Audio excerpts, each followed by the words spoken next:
Animal trials on the human heart transplant have been a crucial factor in the ability to perform the procedure on humans. For years, researchers have worked on trying to figure out a way to be able to do the procedure on humans, and the human heart transplant today is possible because of animal experimentation. Today I'm going to be talking about animal experimentation, and I'm going to be showing y'all 3 studies that were done and conducted by researchers, and I'm also going to provide an article by the CDC that demonstrates the roots of animal experimentation.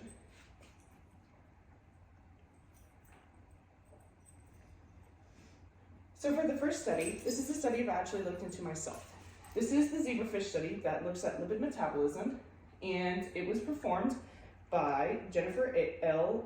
Anderson, and she is associated with the Carnegie Institute of Science, and this looks at different diets and how it affects fish.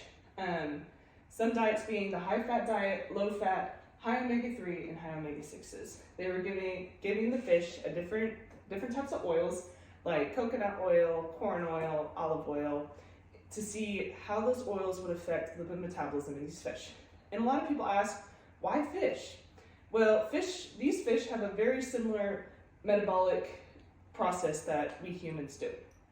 And it was found that it was important for further human nutrition research because it demonstrated that a high omega-3 diet is the best way to go about dieting. And this is also a very highly ethical way of going about animal experimentation because these fish were not harmed and no fish died in the process. Next, I have a study that was done on the brand name medicine Verquvo. Verquvo is for patients that are at risk for being hospitalized for heart failure or even at the risk of death for heart failure. So this study was done by Weida Zhu, who's a researcher who specializes in medicine and supplement-based studies.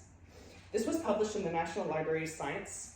Verquvo was tested on pigs. Pigs have a very similar cardiac system as humans, and Verquvo is known to help the risk of cardiovascular death and hospitalization for patients with heart failure.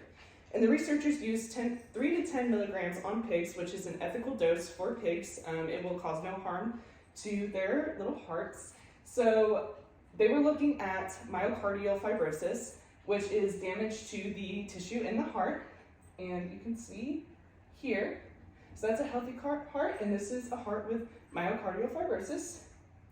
And the medication showed that it actually helped with the repairing of the heart tissue, which was caused by myocardial fibrosis. So this was a very important study that really showed why animal experimentation is very important. So surveys have been done on the general population to see if they agree or not with animal experimentation, and this is a study that was done by Helen J. Cassidy, a researcher in behavioral neuroscience, and she comes to the conclusion that the sample size she used generally accepts the use of animal experimentation, except for psychologically advanced species like monkeys, dogs, and pigs. But the general population does believe that medical animal experimentation is okay on subjects like mice or fish. The National Research Ethics Committee does have a set code of ethics that researchers are expected to follow. And some of those are: animals have intrinsic value and must be respected. Animals are sentient creatures with the capacity to feel pain. Interests of the animals must be taken into consideration. Our treatment of animals, including the use of animals in research, is an expression of our attitudes and influences of moral character. So as you can see, contrary to a lot of people's belief, animal research does have a set code of ethics that researchers are expected to abide by. So this is Edward Jenner. Edward Jenner created the first smallpox vaccine. So according to the CDC, he noticed that the milkmaids that had cowpox and that were getting cowpox were immune to smallpox. So the medication that was developed, he took a sore from cowpox and infected an uninfected individual with cowpox, and he noticed that when exposed to smallpox, he didn't contract the virus.